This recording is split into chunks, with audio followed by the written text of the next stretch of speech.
Hello everybody, welcome back to my YouTube channel. So guys, in this video I'm going to be showing you how to fix verifying update while you are trying to download iOS 17 and it's showing the error like this verifying update. Then I'll show you how can you fix this type of error.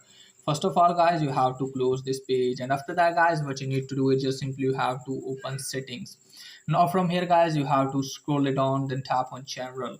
From here guys, you have to scroll it down. From here you have to make sure that your date and time is correct, then go back from here. Then you have to open iPhone storage. From here guys, you have to make sure that you have enough storage in your iPhone, and after that hopefully your problem will be fixed too.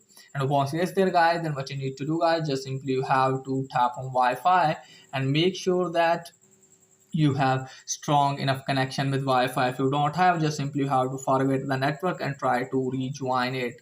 And after that guys, you have to turn on aeroplane mode at least for the 60 seconds and then turn it off. And then you have to check if it's working or not. If it's still not working for you guys, then you have to tap on general. From here you have to scroll it down, tap on transfer reset iPhone, tap on reset. From here guys, you have to reset your network setting, and after that hopefully your problem will be fixed too. And once it's there guys, then what you need to do is just simply you have to open setting. From here you have to tap on general again, scroll it down all the way. You have to shut down your device at least for the 60 seconds and then turn it on again and then check if it's working or not.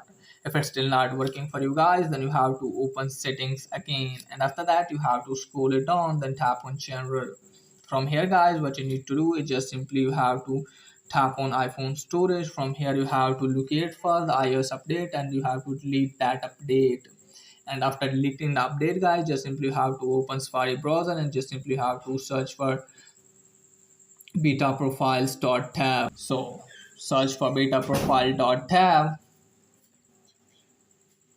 Now from here guys, just simply you have to scroll it on, and from here guys you have to install the new latest update, and after that hopefully your problem will be fixed too. So that's pretty much for today's video. If the video is helpful, please like and subscribe my channel. Thanks for watching.